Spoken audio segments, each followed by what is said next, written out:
Добрый день, меня зовут Гук Екатерина. Я с 2011 года занимаюсь пиаром.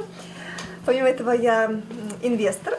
И у меня есть агентство, которое называется H Capital. Мы занимаемся инвестициями в недвижимость. Мы не просто покупаем недвижимость, мы именно покупаем инвестиционную недвижимость для наших клиентов. Действительно, я состою еще в Союзе пиарщиков России. Я очень люблю пиар, очень люблю СМИ. В общем-то, ну и люблю инвестиции. Девушки, я считаю, что как никому нужно сначала создать себе пассивный доход, отдельно от мальчиков. Девочкам нужно создать себе пассивный доход. А дальше заниматься чем вы хотите. Вот хоть крючком вязать дома. Спасибо большое. Я люблю кошечек, собачек и животных. Вот. И основное это поставки медицинской техники для них, но еще также с ответвлениями. Там есть еще аренда, есть еще салоны красоты, обращаются люди, иногда стоматология. Вот. Это в принципе основное. Еще также любовь к маркетплейсам, как и у Айнура. Всем добрый вечер, я Александр Бустров. Я 23 года профессионально занимаюсь инвестициями. Работал в банке, в инвесткомпании, в пенсионном фонде. Сейчас являюсь экспертом всех федеральных каналов. Рассказываю про деньги, про инвестиции. Вчера проводил вебинар для школы Московской биржи. Рассказывал про фундаментальный анализ, уже такие тонкости для подготовленных инвесторов. И также активно занимаюсь спортом. Например, проплываю 60 метров на одном вдохе под водой без ласт. Молодец. Всем спорта и хороших инвестиций. Всю жизнь себя считал, идентифицировал как мусульманин. И вообще я считаю то, что татары, они себя всегда, даже если не практикующие татары, они всегда себя идентифицируют как мусульмане.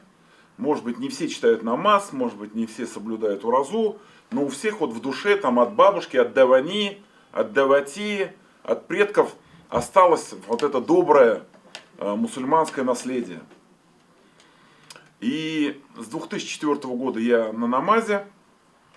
В 2005 году мы открыли наше первое направление, называлось оно «Некоммерческое партнерство предпринимателей мусульман», группа Тархан. Начали объединяться с предпринимателями, потому что мы все были уже на то время бизнесменами, кто-то успешный, кто-то менее успешный. Начали читать намаз, и у нас стали возникать вопросы, что такое вести бизнес по исламу, как заключать договоры, как правильно взаимодействовать, что халяль, что не халяль, что разрешено, что не разрешено. Отказались от кредитов, искали другие возможные источники финансирования, где брать деньги для развития. И постепенно вот мы к 2010-2011 году уже развились в такую достаточно крепкую компанию. Селин Зарип вот тоже у нас был одно время исполнительным директором в нашем некоммерческом партнерстве.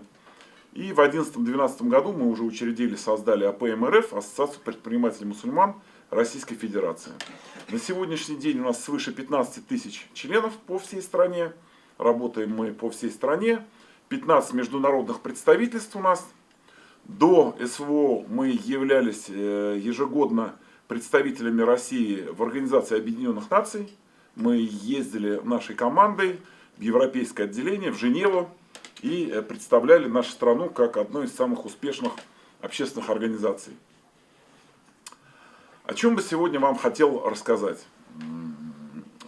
Мы здесь в большинстве предприниматели или предприимчивые люди, но зачастую мы забываем, вот, как Айнур сказал, о духовной стороне вопроса. Мы забываем о том, откуда у нас деньги, откуда у нас успешность. Почему иногда люди очень много работают и при этом остаются бедными. Иногда люди очень мало работают и при этом бывают богатыми. У меня очень большой жизненный опыт в общении с предпринимателями, с бизнесменами. И есть у меня друг, долларовый миллиардер, он мусульманин. И он интересно мне однажды сказал, он сказал: Айдар, если бы люди знали, как я мало работаю. Просто все думают, что я стал долларовым миллиардером, потому что я 20 часов в сутки вкалываю. Я, говорит, люблю по Швейцарии поездить, по Италии поездить, там отдохнуть, здесь отдохнуть. У меня все распределено. Я там отдыхаю, семья, дети в Лондоне. А мы-то, да? Мне, говорит, просто Всевышний Аллах дал, говорит, это богатство. Вот представляете, человек счастлив тем, что он понимает, откуда ему пришло это богатство. И мы в исламе, в религии, в исламском предпринимательстве, мы всегда стараемся людям рассказать о том, что есть и другая сторона вопроса, не только материальная, есть и духовная сторона вопроса, и чтобы люди хотя бы понемногу начали об этом задумываться. Кто они, зачем они на этом свете, что хорошо, что плохо, что белое, что черное. И мы, вот мусульманские предприниматели страны, мы очень активно популяризируем это, являясь сами предпринимателями и сами неся этот тренд, этот бренд, неся в жизнь. Одно из самых важных, что человек должен сделать в своей жизни, это ният, намерение. Для чего он хочет сделать то или иное в жизни. Ради того, чтобы люди его похвалили, ради того, чтобы сказали, какой он богатый, какой он умный, какой он красивый. Или же он это хочет сделать для того, чтобы принести много пользы в этот мир. Для довольства Создателя. Для того, чтобы после себя оставить какой-то добрый след. Мы много видим, как люди, живущие до нас, оставили построенные здания, заводы, больницы, общественные центры. И многие сейчас этим пользуемся. И очень бы хотел всех призвать тоже стремиться становиться теми людьми, чтобы после нас остались не только наши прекрасные дворцы, коттеджи, виллы, яхты, Роллс-Ройсы и Мерседесы, а чтобы после нас остались... Конечно, это все надо. Это все надо. Это не исключается. Если ты богатый человек, имея, обеспечь свою семью, свое окружение, вопросов нету. Но ты сделай благое для этого мира. Сделай движение, по которому будут идти последователи за тобой. Это очень-очень важно для того, чтобы мир вокруг нас стал краше. Конечно, мы можем украсить свое узкое окружение, свою семью, свой какой-то джамаат, свое какое-то вот сообщество. Мы собрались в прекрасном месте. Все улыбаются, все друг друга уважают. Добрые лица, порядочные, приличные. Но выходя на улицу, вовне, каждый из нас может столкнуться с какой-то злостью, да? С какой-то агрессией, с каким-то неудовольствием. Тебя могут подрезать, тебе могут нахамить, тебя могут оскорбить. И это происходит всегда. Но чтобы мир вокруг нас становился лучше, нам нужно становиться лучше. Начинать со своих семей, с самого себя. Кем ты являешься? Что ты несешь в этот мир? Что ты готов сделать, пожертвовать? Что ты готов пожертвовать для того, чтобы этот мир стал краше? Конечно, каждый из нас, он не способен ежесекундно, ежеминутно изменить этот мир. Это невозможно. Но вот как Сирин нам рассказывал, если ты возьмешь на протяжении длительного времени и будешь делать важное действие, как Сирин рассказывал про инвестиции, так и инвестиции в мир, то ты обязательно добьешься успеха. И успех этот будет колоссален. Тебя будут любить и уважать люди. Мы во многом видим то, что у нас любовь к людям или уважение к людям достигается за счет его какой-то родственной принадлежности. О, там, сын олигарха, уважаемый человек, давайте мы ручку ему пожмем. Вдруг что-нибудь там прислониться получится. А вот там из известной семьи, давайте с ним. А вот еще там что-то. Но не это же правильно. Правильно, чтобы люди были богаты духовно. Вот когда ты становишься богат духовно, ты вообще становишься самым счастливым человеком на земле. Никогда никакие яхты, дворцы, власть никогда тебя не сделают счастливым человеком так, как тебя сделает счастливым человеком духовность. Когда ты всегда спокоен. Все, что с тобой происходит в жизни, ты воспринимаешь как это мне послал Всевышний. Все, что со мной есть. Рак, онкология, альхамдулилля. Я прожил прекрасную жизнь 20 лет, 40 лет, 60 лет. Пришла онкология.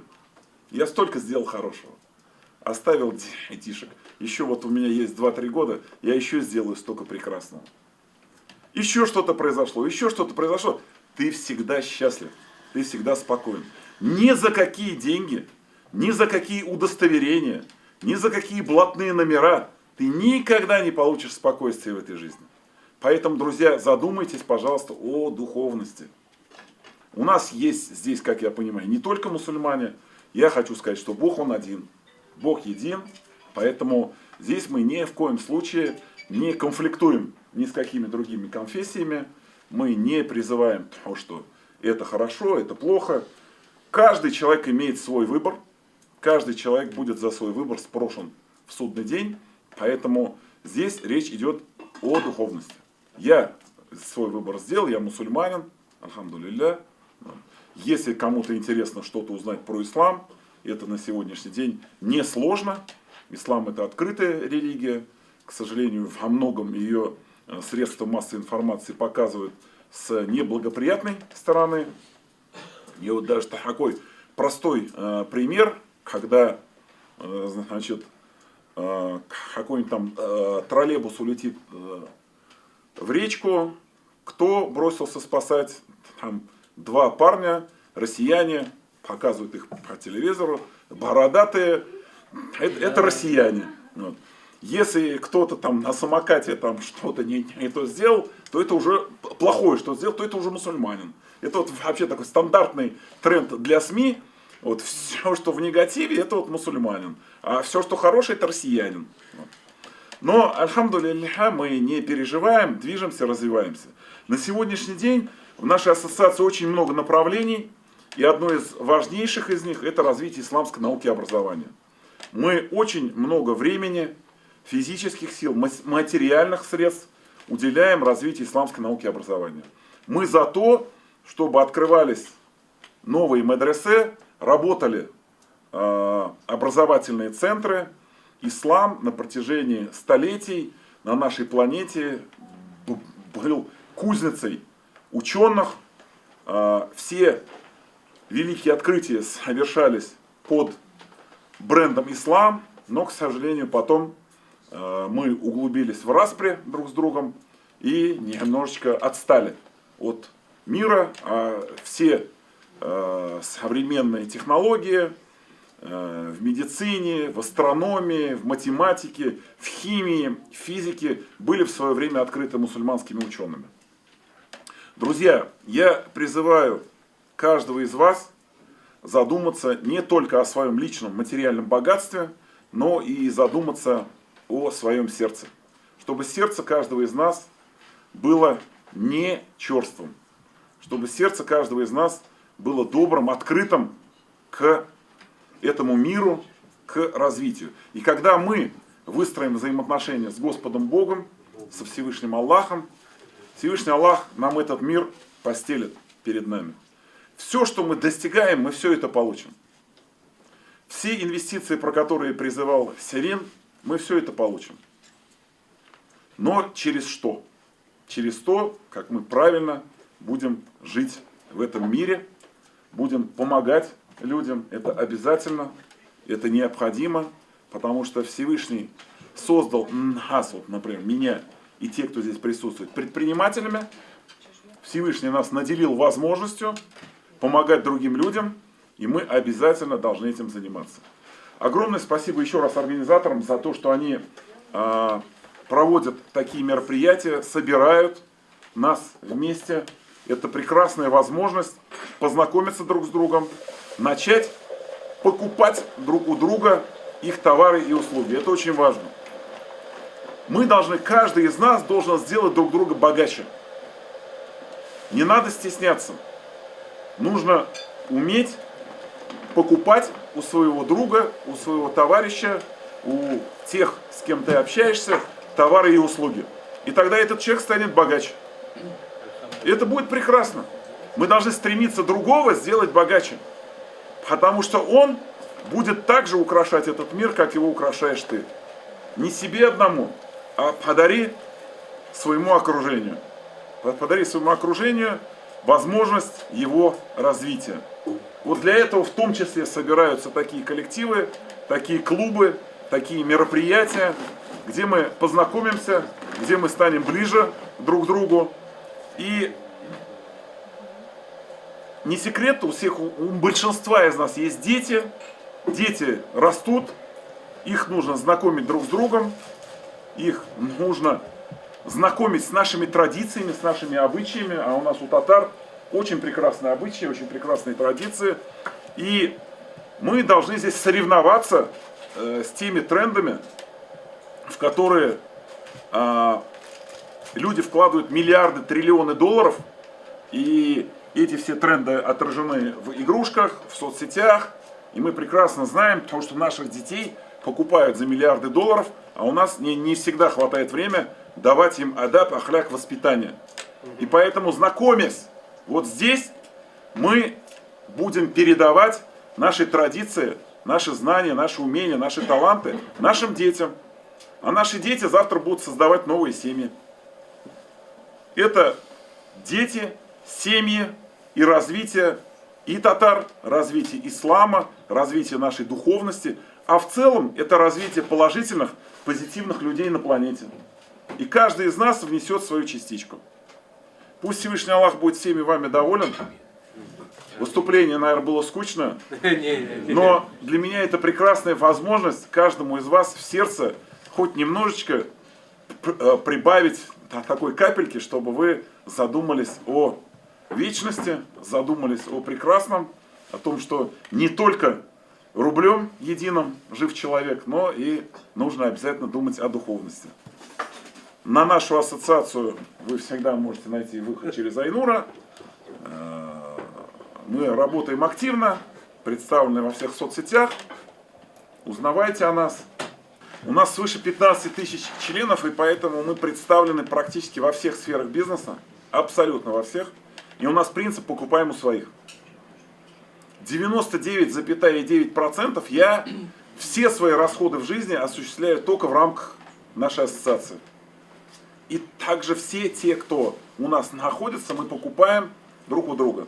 И тем самым мы абсолютно не стесняясь говорим, мы развиваем друг друга. И это очень хорошо, и это нужно для всех клубов взять за золотое правило, за золотой закон, чтобы мы не ходили налево, а развивали только друг друга. По бизнесам у меня несколько направлений бизнесов. У меня есть строительная компания в Турции, Айнур вот уже сказал, строим недвижимость. У меня есть фермерское хозяйство в Татарстане. Мы выращиваем клубнику, малину, яблоки. Есть недвижимость по городу Казань, ее сдаю в аренду. Есть более мелкие бизнесы, там автомойки, детейлинг-центры. Ну и в основном сейчас я переключился, так сказать, на инвестиции.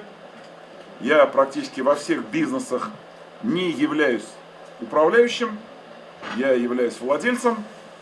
У меня не хватает времени заниматься оперативным управлением.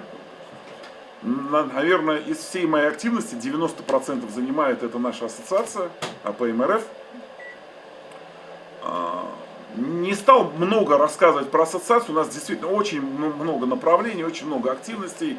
У нас есть и благотворительный фонд, инвестиционный фонд, женское движение, молодежное движение. У нас есть компания АПМ Финанс. Мы сейчас в 30 банках страны развиваем открытие исламских продуктов, активно участвуем во взаимодействии с Госдумой, Советом Федерации по развитию исламских финансов в стране. В общем, очень много направлений, не буду отвлекать ваше время. Вообще мы хотим возродить былое величие исламской науки. Еще раз говорю, все те, кто не мусульмане, вы не думайте то, что мы противопоставляем. Очень часто СМИ неправильно абсолютно отражают. Ислам это не противопоставление нас всему другому обществу. Ни в коем случае. Ислам это просто наш путь, по которому мы идем. И наши продукты, например, халяль, они вообще открыты для всех. Исламские финансы, основа исламских финансов – это справедливость. Основа исламского страхования – это то, чтобы не страховая компания зарабатывала, а ты вместе со страховой компанией зарабатывал. Просто не все еще знают и не понимают глубину и интерес этих продуктов. Мы сейчас их активно очень развиваем по стране. Буквально недели 2 назад встречался в Казани с Максимом Топильным, он представитель комитета Госдумы. Они очень заинтересованы в развитии этого направления. Почему? Потому что... Как ты там говоришь? Почему? Потому что, да? Да, потому что, да. Российская Федерация. Мусульманские семьи. Количество детей. Среднее количество детей мусульманских семей. Ингушетия 6. Среднее количество детей. Чечня 5. Дагестан 4. В среднем мусульманские семьи по стране 3,2 ребенка. Не мусульманские семьи 1,4. Куда идет наш тренд? Мусульманство. Какими-то властными полномочиями, финансами. Кто это может изменить? Рожайте детей. Рожайте детей. Все будет прекрасно. Мусульман с каждым днем становится все больше. Хочет это там кто-то, не хочет это. Мусульман с каждым днем все больше и больше. Все. И все продукты, Я принимаю, да? и все продукты, и все тренды, и все направления, все, что вы сейчас сажаете под словом ислам, вырастет очень большое прекрасное дерево, которое принесет плоды. Даже если вас ислам не интересует как религия, это должно вас интересовать как бизнес. Потому что это вот те тренды, которые Серин тоже показал, да, это и кибербезопасность, и облачные технологии, зеленая энергетика, роботизация, вот это все, искусственный интеллект, это все супер тренды. Но они все идут под брендом ислам. И мы хотим, возвращаясь к Наукограду, мы хотим, вот здесь в Подмосковье есть такой город Доброград, мы хотим построить то же самое, но для мусульманских ученых всего мира, собрать их в одном кластере, обеспечить им все возможности творить, реализовывать свой потенциал, создавать новейшие мусульманские технологии не только для мусульман. Не имейте в виду, что это только для мусульман, это для всего мира. Вот алгебра, да, была изобретена мусульманским ученым для всего мира. Все сейчас ею пользуются. Медицина, да, Абу Али ибн Сина, Авиценна, тоже изобрел большое количество операций и лечений, тоже пользуется весь мир. Цифры. Вот мы берем на себя такую как бы ответственность. Это никто нас к этому не призвал, не обязал, не разлиновал нам. Мы это хотим. Мы это мусульманские предприятия страны, сейчас 15 тысяч человек. Может быть будет 150 тысяч человек. Может будет 1,5 миллиона человек. Может нас 2 останется. На все воля Всевышнего Аллаха. Но мы это будем делать. Иншаллах, лет через 5, лет через 10 мы реализуем этот проект. Потому что если не будут учителя, если не будут стены образовательных учреждений, где будут учиться мы, наши жены, наши дети, наши братья, наши сестры, если не будут учиться, не будут зарождаться новые ученые. Вот просто пример, не для рекламы, взять Турцию. Да, вот у них там они очень быстро развились через систему школ практически во всем мире. Я не буду называть этого человека, он у нас тут запрещен, я не про рекламу говорю. Вот они, заходя в каждую страну мира, открывали школу, брали на период полового созревания ребенка, самых талантливых детей аккуратненько подсекали, из них воспитывали элиту, рассаживали их в министерство и ведомство, и эти люди начинали продвигать их идеи. У Акунина книга «Азазель», да, одна из первых книг, где там женщина одна там создавала такой там университет, академию, где тоже взращивала в дореволюционной России, взращивала вот такую элиту. Нам нужно задуматься о том, кто дает образование, какого уровня образования, какие научные открытия сейчас происходят. Мы берем на себя вот как бы эту идею, мы ее будем реализовывать. Получится — милость Всевышнего Аллаха. Не получится — милость Всевышнего Аллаха. Но мы приложим все усилия. Мы внутри клуба, внутри сообществ должны друг другу помогать. Вот очень много у нас примеров, прям вот, ну, постоянно их можно проводить. Илик Горбеков у нас в Казани позиционируется как мусульманский предприниматель, сразу же СМИ активно набросились, потому что ислам это равно плохо в СМИ. Вот. И растиражировали, что все, значит, туда не ходите, это все плохо, там вас отравят. И буквально, наверное, за несколько дней у него на 99% упала выручка, на 99%. Ну, вообще супер популярное было кафе, он чеченец, гордый парень, такой, звонит, говорит: Айдар Абы, никогда не просил, пожалуйста, помоги. Я выпустил видео, мы друзей попросили выпустить видео и обязали каждого из нас, каждый день покупать у него суши, пиццу, роллы. Не надо, но ты купи. Не хочешь, но угости того, кто хочет. Буквально через 2 недели нормализовалось. Вот очень маленький пример в пространстве, в мировом. Он ничего не значит, ничего нет. Вот до этого, до начала тоже рассказал пример.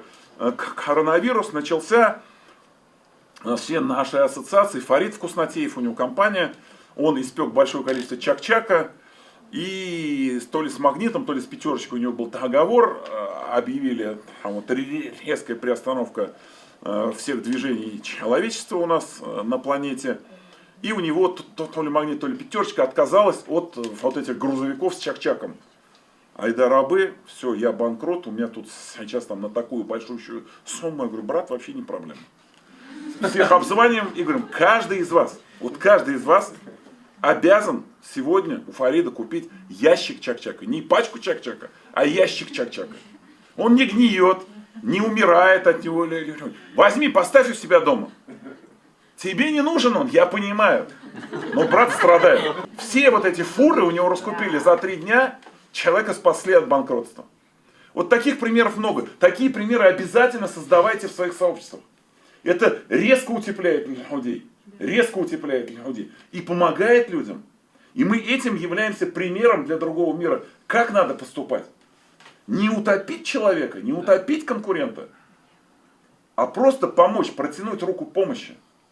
И на самом деле, когда мы вместе, большую помощь оказывать очень легко. Никто из нас сейчас вот так вот на щелчок не сделает проект на 100 миллионов. Ну никто не сделает. Даже если у тебя есть эти 100 миллионов, ну, у тебя распланировано. У тебя яхта 15 метров, она тебе 30 метров. А то ты как лох, понимаешь, перед друзьями. Ну, не солидно. У тебя все распланировано.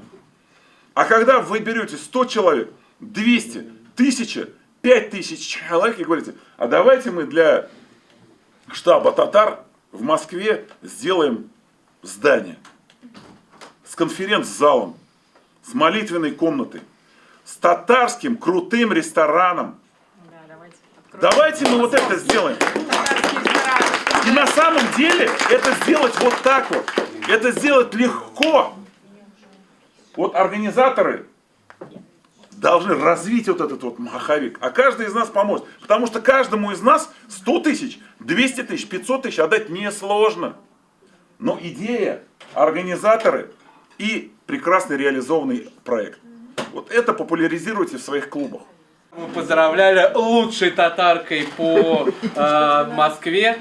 И от клуба «Сильные люди», это вот наша такая грамота, да, от Веры и меня за партнерство, да. Вот мы тоже поддерживаем. У нас Осяева. Вот, это варенье, да, да, наши. Тоже вот, да. Вот, и шишками. Да, шишками. Вот, чак-чак этот. И еще у нас с Гульнарой в дальнейшем будет очень крутое партнерство. Мы вчера с Верой проводили такую страт-сессию в Дубае, там Краснодар, Я про Санкт-Петербург забыл сказать. В Санкт-Петербурге еще открываемся. Вот такой у нас клуб. И Гульнару там везде будем продвигать и продвигать штаб Татар. Давайте порадуемся за Гульнару. Да, само собой, уважаемого Айдара Абы, как... Чак-чак? Пожалуйста. Ну, конечно. Татарский, да, чак-чак. Это вот от хозяева. Айдар Абы, спасибо вам. Вы, вот, я не... Почему сказал, я говорю, как родного отца послушал, да? Столько мудрости. Я думаю, мы еще не раз соберемся вместе, да? Иншалла. В новом здании уже? В новом здании. Да. Думаю, у нас как... Одно дело красивые слова, Да. нужно реализовывать большие дела. Да. Вот как... А реализовываем мы все вместе. Согласен. И думаю, вот наша коллаборация на троих мы организуем вот это выступление. Поаплодируем. И Назу. Поздравляю тебя, ты самый популярный спикер. Клуб сенсей популярный, стал сильные люди, да? Это тебе от наших хозяевых и чак-чак. Для меня, я сейчас тоже в чат добавлю, теперь я тоже в этом клубе сенсей. Я, как говорится, год говорю, давай объединим клуб. Но пока ломается, пока не готов, да, но такое объединение дает нам больше сил. Ильназа еще, я его к нам, кстати, тоже добавил. Давайте поаплодируем еще раз Ильназу. Я, короче, чему? Мы сейчас Ильназу организуем. Еще несколько, под него сделаем несколько мероприятий, круче, чем Гребенюк будет, обещаю, так и будет. Мы и разборы сделаем, мы со Светой общаемся, как тебя продвигать, мы тебя продвинем везде. Кто хочет Чиу-Чиу франшизу, может покупать. Айдар Абы, главный вопрос запрос. Вы бы в Чиу-Чиу инвестировали бы? Но мы вас оставим. Смотрите, инвестиции это очень интимная тема. Все. Инвестиции это не игрушки. Ну да. Нельзя шутить с семьей, с женой, это... с детьми. Это все очень серьезно. Инвестиции это тоже очень серьезно. Все. Поэтому, если Чиу-Чиу заслуживает инвестиций, то 100% мы в него инвестируем. Это однозначно. У вас сегодня будет время поговорить. Большой честью хочу представить, чтобы вы знали об этом человеке. Один из руководителей фонда Black Lions, резидент клуба «Сильные люди», это Надежда Нестерова. Но когда нас нет, она всех нас объединяет. Мы также сотрудничаем с рядом семейных офисов, среди которых вот ближние нам в Лакар Глобал, у них тоже есть портфель по недвижимости. Сейчас активно смотрят проекты со стадии MVP, которые готовы выходить на международный уровень. Да, то есть они инвестируют где-то от 100 тысяч долларов до $1 миллиона. Если есть интересные презентации, тизеры, присылайте.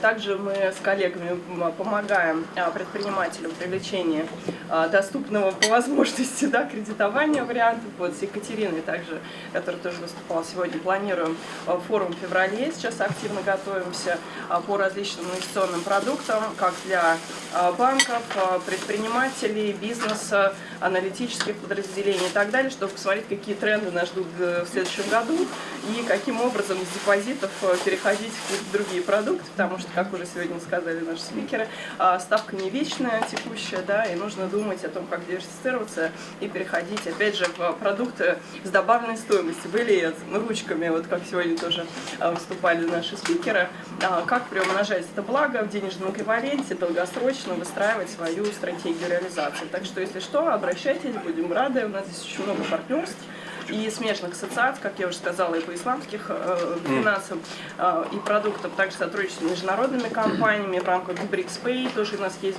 бизнес-каунсил, который развивает решения на международном уровне. Давайте поаплодируем Надежде Нестеровой. Я горд, что являюсь частью, да, штаб Татар. Спасибо нашему лидеру, да, что Гульнаре, что нас всех объединило. Вот. И думаю, следующий год будет более продуктивный. Я всем желаю вам добиться своих целей, да, и чтобы вы не только финансово развивались, да, но и духовно.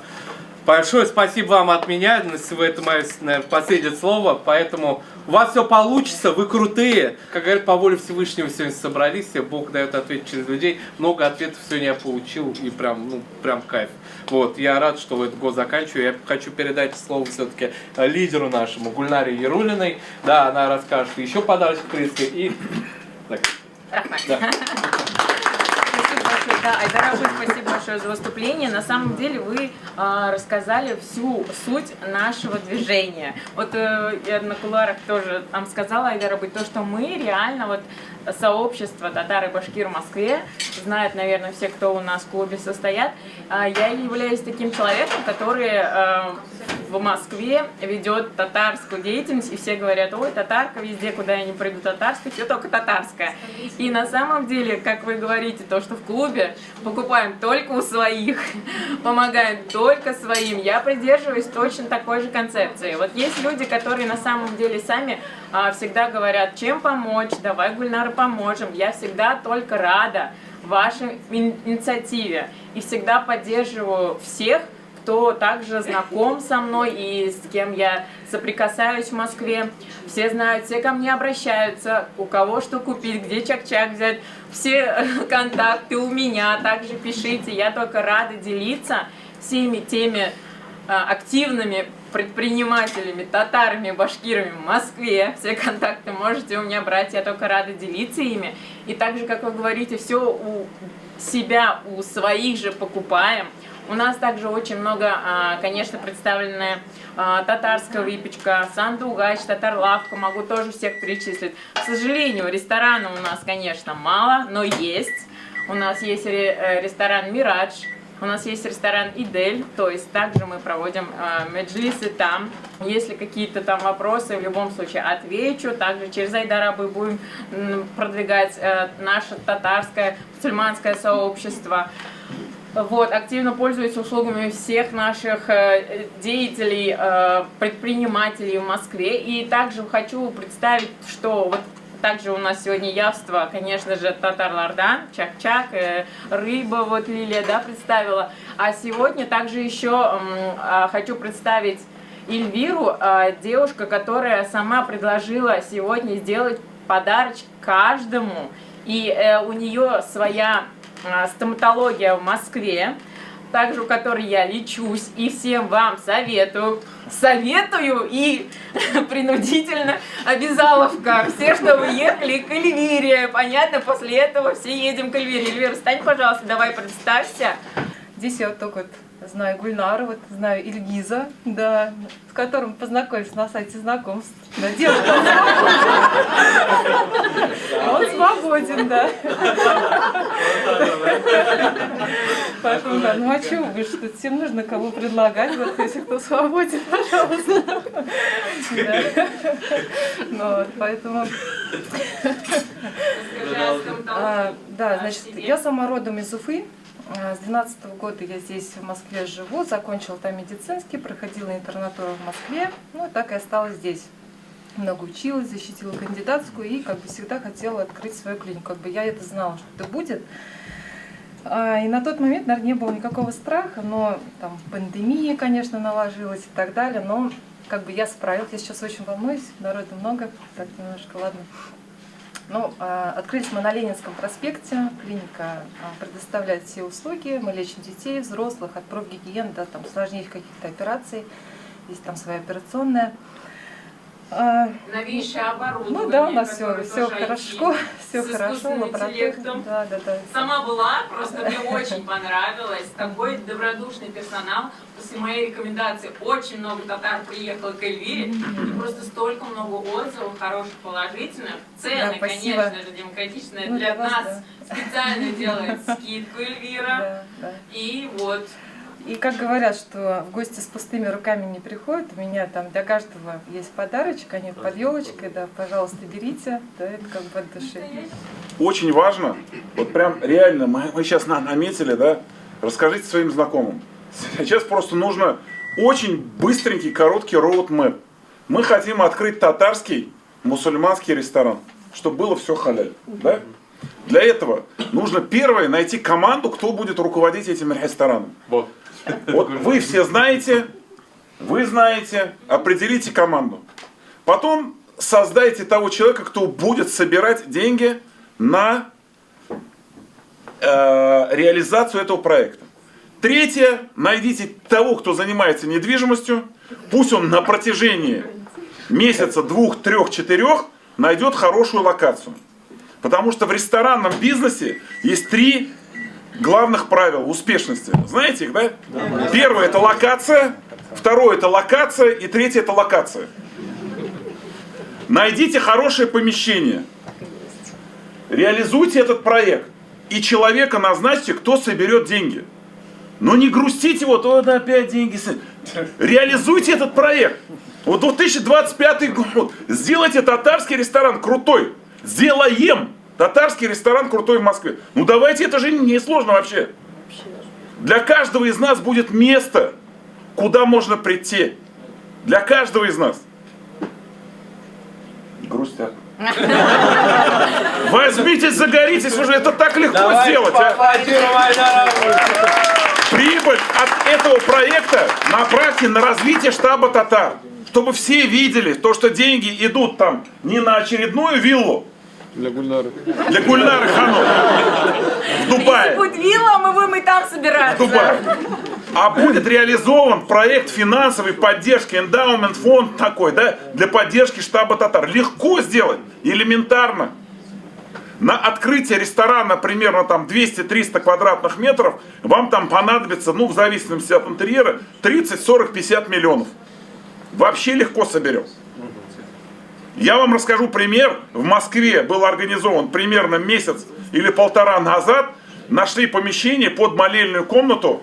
По-моему, за 6 дней ребята собрали 70 миллионов рублей. За 6 дней. За 3 дня вроде, нет? 12 миллионов они собрались. Один пришел, отдал ключи от БНВ за 8 миллионов, второй пришел, я говорю, хочу. Вот у нас Ильшат Дунаев там занимался вот этим электронным. На Дмитровской молельную они как бы... Ну реализовали вообще вот так вот они этот проект. Вот у меня информация, то, что 60 там, или 70 миллионов они собрали. Вот так вот реализовали этот проект. А здесь такое благое дело. Многие татары, да где наш ресторан хороший? Да. Штабе татар. Вот! Давайте, бисмилля. В следующем году, в декабре, собираемся в татарском ресторане. Договорились? Да.